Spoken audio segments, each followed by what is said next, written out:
Sorry about that. Hey everyone, it's the Yeti Guru.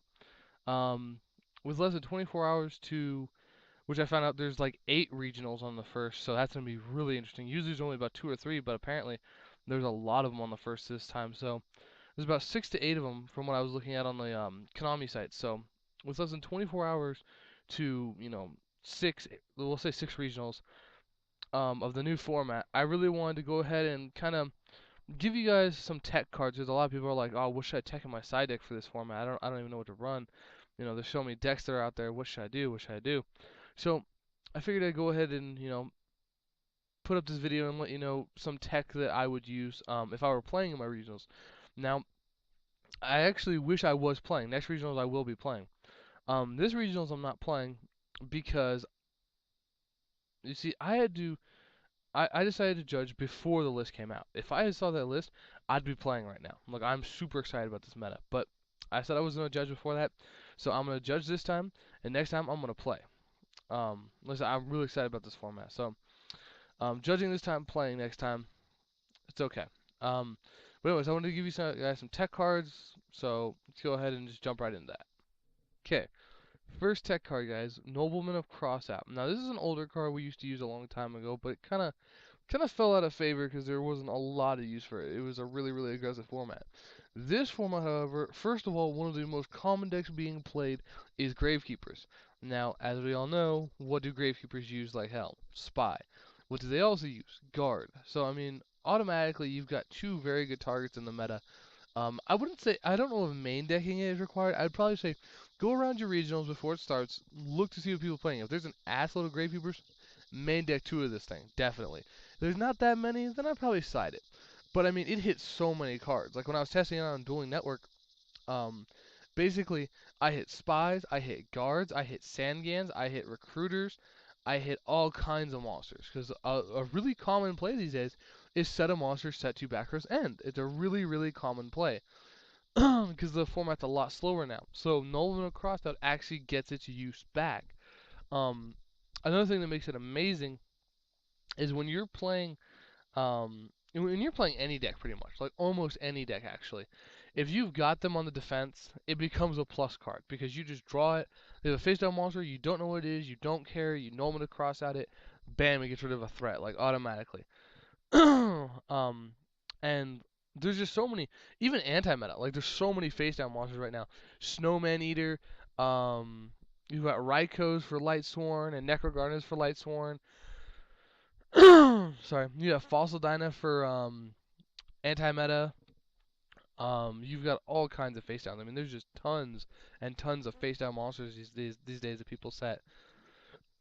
So really, Noma Crossout looks to be a very, very powerful card this format. Next card. This one's really big, guys. Compulsory Evacuation Device. This card it has been used and was used. I would say um hmm.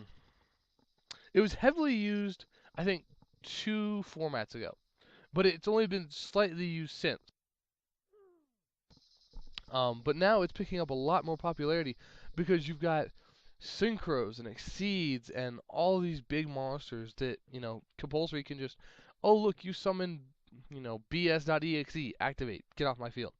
No, it's really good. Like, I mean, I was testing. I've been testing it, and like, I've added this card in like every deck I own because it saves you completely. Like, they're just like, oh look, I'm gonna do this, this, and this, and you're like, okay, compulsory. They're like, what? Like, hi. I mean, it's just amazing. I don't know how else to say it. So I mean, compulsory. I would definitely main deck this card. 2 at the minimum. 3 might be a little heavy, so you might want to go 2. 2 compulse, 2 warning, 1 solemn. It also is a really good setup too, because if they get something out first turn on you, and you don't get the chance to warning it, set that compulsory, end your turn. They go compulse that crap off your field. Bam, gone, done with. A lot of people have that problem with Stardust Dragon. First turn. There's a lot of decks right now that can drop Stardust Dragon first turn. Dragoonity, Psychics, stuff like that. And a lot of people can't deal with the first turn Stardust because then you can't warning it, you can't solemn it, you can't do anything to it. It's just a 25 beater on your field, and you're like, your bottomless is useless, your torrentials are useless, your mirror force is useless, all that is useless. So, like, compulsory just gives you answers when you need them. Another thing compulsory does is it really can save you. Like, if your opponent, if you have one card on your field, let's say you're playing agents. Let's just say agents. Say you got out your Hyperion, and your opponent cannot jump that, and they finally top deck a dark hole, and they're like, yes, I got my dark hole. I'm gonna nuke him off my field, and I'm gonna, I don't have to worry about Hyperion. They play the dark hole. You can compulse your own Hyperion and save it, or compulse one of your big boss monsters, Dark Arm, Judgment, anything. Compulse it right back to your hand, and then they just wasted their dark hole for nothing, and you just still have your boss monster. I mean, it's just too good. Like compulsory right now is an amazing card. Finally, this is one card I would definitely side deck, and I actually side deck 3 of this dude. He is amazing, and that is Nico Main King. Now, Nico Main King is amazing for many reasons. First of all, when he's sent to the graveyard in any way, shape, or form, except for by battle, you can end your opponent's turn. Just boom, outright end it. This includes Royal Tribute from Gravekeepers, discarding him from a Dark World card, having him blown up by a Raikou, a Celestia, a Judgment, a Hyperion, excuse me. Anything like this card is just the most random wild card I have ever seen that people just don't realize it's going on. I love side decking versus Dark World because they literally just go Dark World dealing, draw one, and I'm like, sure, I'll draw one. I'll discard Nico Main King. They're like, I'm like, thank you. Now I get to attack you directly, and you have nothing. It sets up plays so hardcore. Um, one of the biggest questions right now that I've seen people going on about is Nico Main King versus Tsukiyomi. Gravekeeper's on Tsukiyomi right now, so if they summon Tsukiyomi and then play Royal Tribute and it discards Nico Main King, what happens to Tsukiyomi? Um, I don't think Konami has actually ruled on this yet. I haven't seen an official ruling, but it's been running around a lot because people are running Nico Main King again. Um, but as it is, it's just Nico Main King can save you from so many situations, especially mostly against Dark World, Lightsworn, and I mean, even windups, even windups, they still try and get cards out of your hand. I don't know why. They still try it. They will go through all their crap just to get a card or two out of your hand.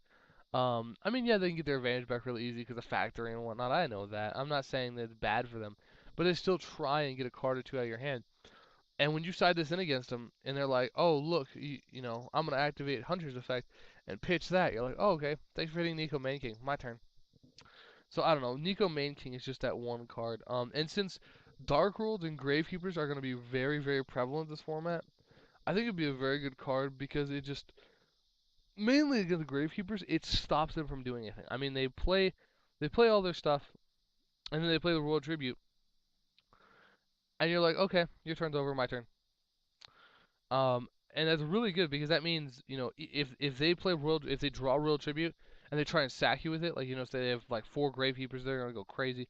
They're like, well, I don't want him veiling me. I'm gonna play Royal Tribute. Okay, discard. Oh look, you can't attack me this turn. It gives you free turns to keep yourself alive, and then you can top deck a Dark Hole, a Torrential, anything, and just boom, just come back. So like I said, these 3 cards I think are very, very good. Go ahead, try them out. Let me know. Let me know what you think.